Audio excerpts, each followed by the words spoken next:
My dad was always my hero. Ever since my mom passed away when I was just 12, it was just the two of us against the world. He taught me how to fish, how to fix an engine, and most importantly, he taught me about integrity.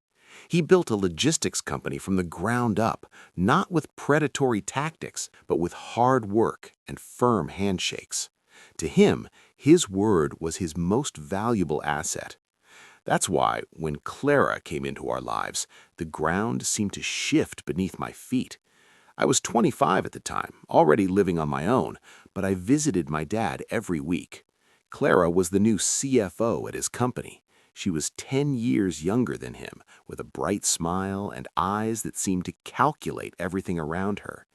At first, she was the picture of perfection, an easy laugh, full of compliments for my dad, always bringing him his favorite coffee or reminding him of his doctor's appointments. My dad, who had been lonely for over a decade, was smitten.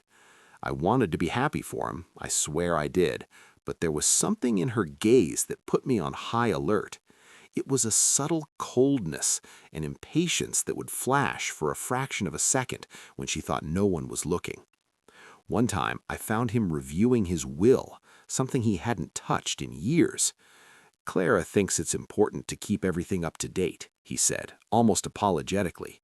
It was the first time the word will had been mentioned since she arrived, and an alarm bell went off in my head. They married 6 months later in a small ceremony. Clara wore a dress that looked far too expensive, and her smile didn't quite reach her eyes. Soon after, things began to change. The weekly visits became bi-weekly. "Your dad is tired, honey," she'd say over the phone, her voice falsely sweet. "We need to look after his health." But my dad never seemed tired when I managed to speak with him. On the contrary, he seemed more isolated. Clara started filtering his calls, managing his social calendar, and most worryingly, inserting herself into every financial decision. The old family home where I grew up was redecorated. The photos of my mom were quietly moved to a guest room and then to a box in the attic. Then my dad got sick. It started as a persistent cough, which doctors initially dismissed as bronchitis, but it didn't get better. Within months, the diagnosis came like a punch to the gut, an aggressive, inoperable lung cancer. My world collapsed. Clara, to the outside world, became the devoted wife. She posted updates on his brave battle on social media, receiving a flood of sympathy. But for me, who was there, the reality was different. She controlled access to him like a general. Visits were timed, conversations were interrupted. "He needs to rest," she'd say, guiding me out of the room while my dad could barely lift his hand to wave goodbye. In his final days, he was weak and confused from the medication. It was during this period of vulnerability that Clara made her final move. A lawyer I had never seen before, a Mr. Thompson, showed up at the house. I later learned he was an old college friend of Clara's. They locked themselves in the room with my dad for almost an hour. When they emerged, Clara was holding a leather-bound folder with an expression of barely concealed triumph. "Just organizing the paperwork to prevent any future headaches," she said with a tight smile. My heart went cold. I knew exactly what she had done. She had him sign a new will. My father passed away 2 weeks later. The pain was overwhelming, but grief had to wait.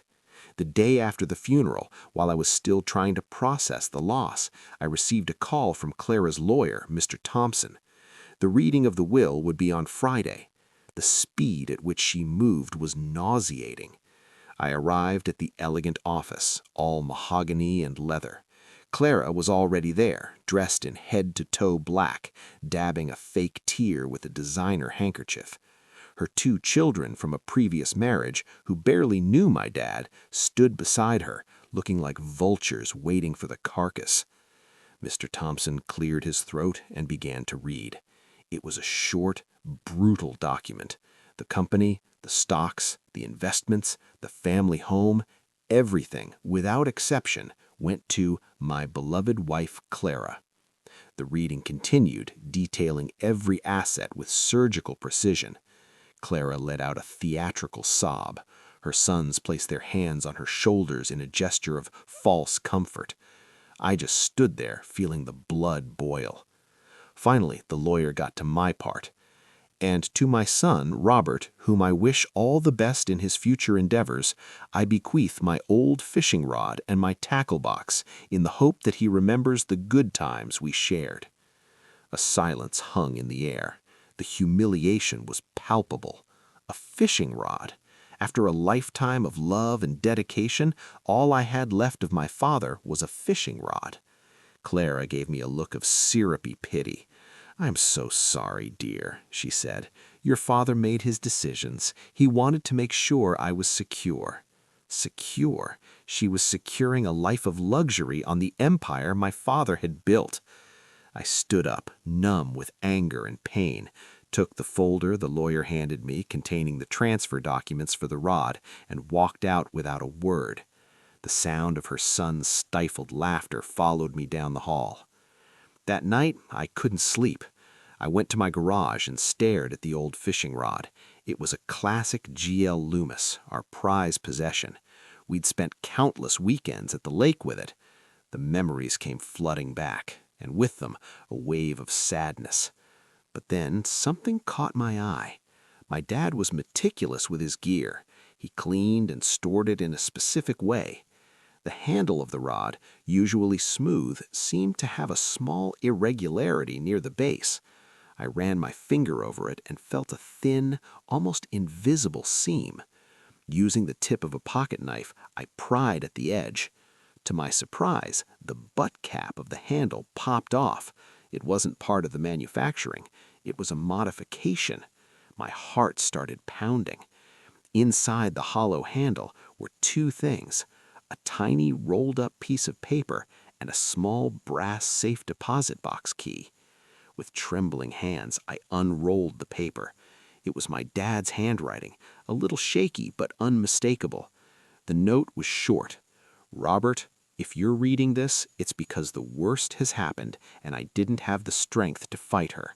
Clara pressured me to sign her will. I was sick, confused. It is not what I want. It never was. What I built is for you to continue. Use this key. The lawyer's name is on the back.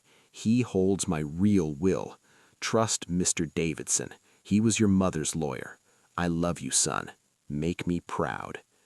I flipped the paper over. There it was. Arthur Davidson, Davidson and Sons Law.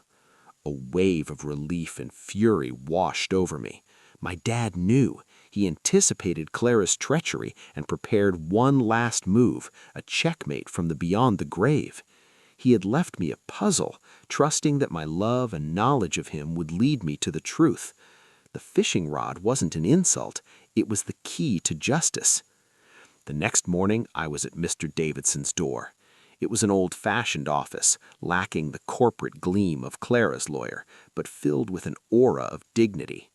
Arthur Davidson was an elderly man with kind eyes and a firm handshake, just like my dad's. He recognized me immediately. "Robert, my father told me you might be stopping by. I'm so sorry for your loss. He was a great man." I showed him the key and the note. He nodded solemnly. "Yes, he came to me about a year ago, shortly after he got married. He was concerned. He gave me his final will and gave me explicit instructions. It was only to be presented by you and only after the reading of any other will that might surface." He opened an old safe and pulled out a sealed envelope. This was the real will. We spent the next hour reviewing it. It was detailed, fair, and full of my father's love. He wasn't a man of flowery words, but every clause was a testament to his affection and his vision for the family's future. The feeling was indescribable. It was like hearing my father again, clear and strong, cutting through Clara's fog of lies. Armed with the truth, I called Mr. Thompson. "I am discovered a more recent will," I said, my voice steady. "I request a new meeting with all parties present. My father's attorney, Mr. Davidson, will preside." There was a stunned silence on the other end of the line, followed by a nervous stammer. The meeting was set for the next day. I arrived at Mr. Thompson's office with Mr. Davidson by my side. Clara was already there, looking irritated by the inconvenience. "Robert, this is ridiculous," she began. "Grief can be confusing, but you can't just contest your father's final wishes. It's cruel." I said nothing, just took my seat. Her smugness was suffocating. She truly believed she had won. Mr. Davidson cleared his throat and introduced himself. He placed the sealed envelope on the table, the wax seal unbroken. Clara's eyes widened slightly. "This is the last and true testament of Mr. Edward Miller, dated and signed 1 year ago, revoking all previous wills and codicils." The silence in the room was heavy. Clara looked from the envelope to me, her face shifted. The weeks that followed the reading of the will were a whirlwind. Taking over Miller Logistics wasn't just about sitting in my dad's chair. It was about diving headfirst into a complex operation that Clara and her allies had silently tried to destabilize. As I audited the accounts, I discovered just how deep the rabbit hole went. Clara hadn't just been waiting for the inheritance, she had been subtly siphoning off funds through fake consulting contracts for months. It was on a rainy Tuesday, while reviewing old spreadsheets in the office that was now mine, that I found a hidden digital folder on a secondary server. My dad, even while sick, was brilliant. He had installed monitoring software months before he passed. He knew.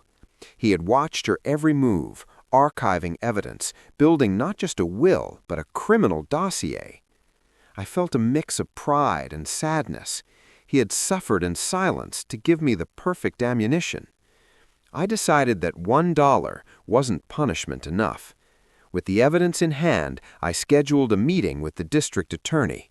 This wasn't just about money or inheritance anymore. It was about corporate fraud and elder abuse. Meanwhile, Clara was desperately trying to keep up appearances.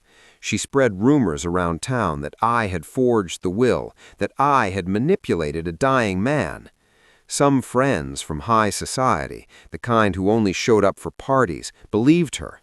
I was excluded from some social circles, received dirty looks at the country club. But I didn't care. I had the truth, and the truth is a patient weapon. The public turning point happened 2 months later. The city's annual charity gala, an event Clara always organized and used to polish her ego, was coming up. Even stripped of the inheritance, she still clung to her social status, or thought she did. She showed up at the event looking stunning, acting like the wronged victim, trying to garner sympathy from investors she wanted to use to start her own competing business.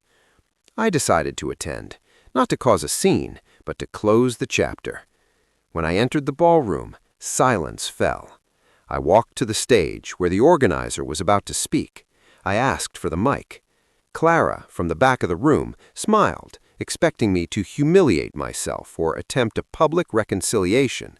Instead, I announced the creation of the Edward Miller Foundation, dedicated to supporting victims of financial fraud and domestic abuse. And then, projected on the big screen, I didn't show accusations, but data. I showed the company's growth charts under my father's management versus the sharp decline during Clara's consulting period. Without saying her name a single time, I showed how the diverted funds had been used to buy the very luxury items she was flaunting that night. The murmur in the hall was deafening. Clara tried to slip away, but she was intercepted at the door, not by me, but by the police. The DA had moved faster than I expected. She was taken into custody in front of the city's entire elite, charged with fraud and embezzlement. The image of her being handcuffed, still in her gala gown, was on the cover of the local papers the next day. But the real victory wasn't watching her fall.